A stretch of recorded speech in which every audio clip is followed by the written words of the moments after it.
to Gunpla Reviews, where it is myself versus my shelf, some 150 model kits, and a queue of reviews to do. Today, as we see before you, is more Gundam Seed. Today is the high-grade Gundam Seed Review-LaGOWE. This is also affectionately called, amongst many of my friends, Dog Gundam. Let it be known that once upon a time I also owned the Gaia Gundam Andrew Waltfeld Custom, which is a Gaia Gundam that also transformed into a sort of dog mode, but it was in the orange and yellow motif that we will see here. This is the second issue of the LaGOWE, which came out in a set of, I think, maybe 16 to 20 model kits that were re-released and probably kind of modified and tweaked a little bit for the Gundam Seed HD remaster reissue anime, whatever that scenario was. I have the original DVD, so I don't know what the HD remaster thing is. See? Look. Behold. Now, why in the heck my camera is changing its coloration is very strange. I think it's some kind of clash therein with the colors. Very weird, but we ride. Because this is black, not blue. So, I wonder what's going on there. Curious video coloring aside, what we have here is a very deliberately dusty kit.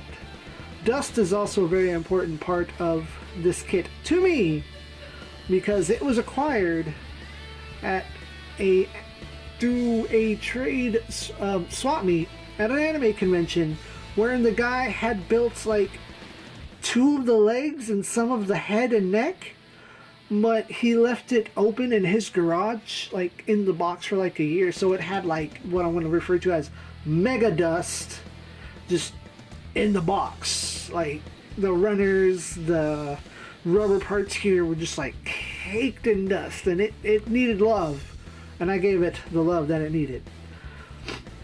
So to begin, we're gonna take this articulated cannon off and start with that, since this is the highest point.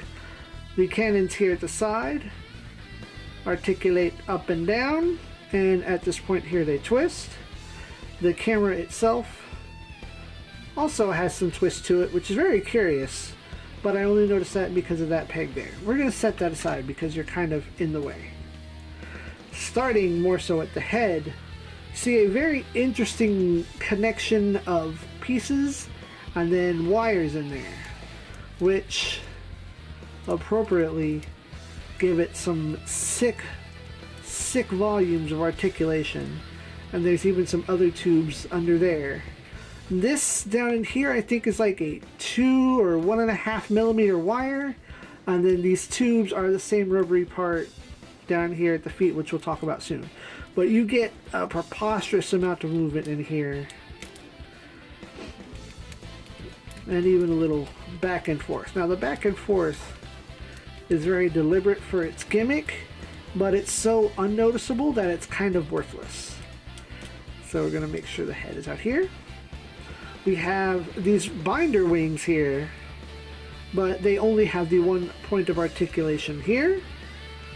Kit came with some nice clear decals, and I feel a little bad for letting them get dusty. These yellow bits here are stickers, as I've just been reminded by bringing one up. This is a sticker.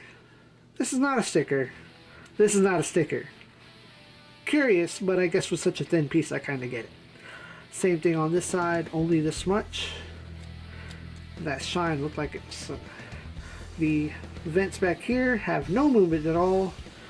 This tail one kind of has a little bit, but it feels like it's more so about to pop out than any kind of consequential articulation. See? No real articulation. Just me pulling it out of socket. So, pulling these up to the best of my ability. Here at the waist, I was about to say you get some articulation, you get some twist there, which is allowed, but too much twist and you'll just pop it off like I did there. The legs only move as far as the other pieces allow. There's your front paws all the way up. and clashing with the back goes all the way back. There's one bend here. There's another curious bend here at the 2-point articulated toe, and then another bend is right here at these sets of treads. Standard, you'll want to keep these treads pushed upward against the arm. At these back legs, you get much more swing, kind of like a bottom leg do. You get a lot of range of motion. Let's see what happens. How much do we get if we move this tread? Well, that's not playing along. Holding it that way is very awkward. So we get that.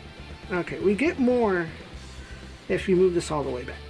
And then once again, lots of toe articulation for the sake of positioning. Now, something that I only just now thought to do is how well it can stand on its hind legs. Would you look at that, ladies and gentlemen, and everything identifiable in between? I had it standing, you saw it. Proof. It takes a little balancing and positioning, but your boy can beg for treats. He a good boy. It does have a transformation gimmick. If you squeeze and rotate everything down as much as possible, which is kind of a bit of a challenge, and pull the feet up and out of the way. Do the same back here. Squeeze everything up and out of the way.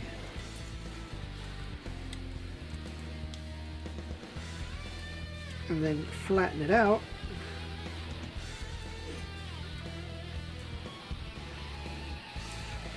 You get a bit of a cruising mode, which I think you get to see a couple of times as it traverses the desert.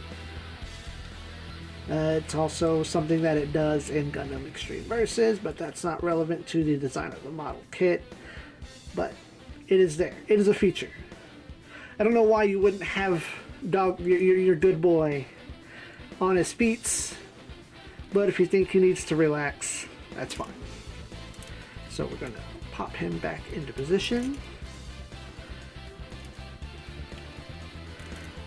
And even though, considering the very strange design and articulation of this, it does have a good range of motion. You can get a lot of posability in there, but you, of course, have to fidget with a quadruped model kit. So it is your own battle to get him to stand upright as you like.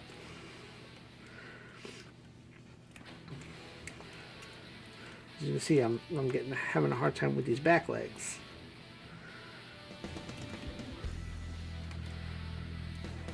There we go. The struggle is real.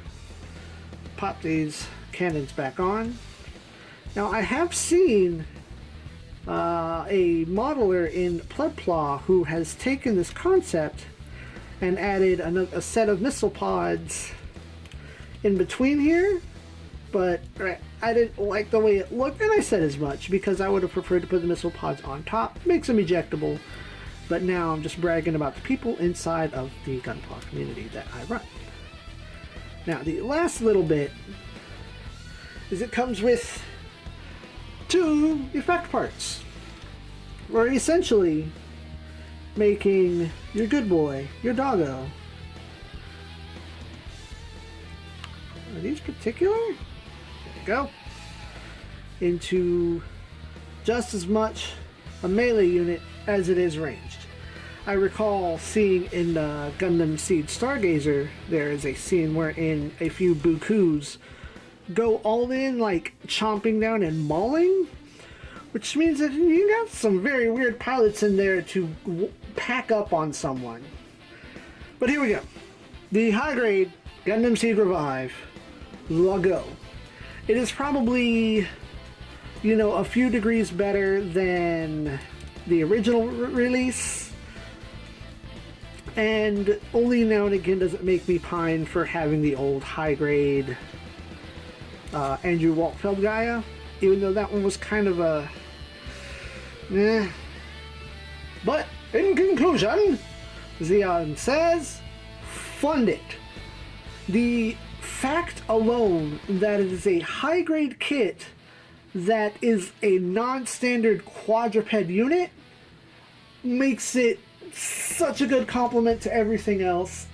It's one of Gundam Seed's like highlights in its mecha designs, where this is like, you know, if regular ZEON had a bunch of goofy looking aquatic things, why can't we have animal robots?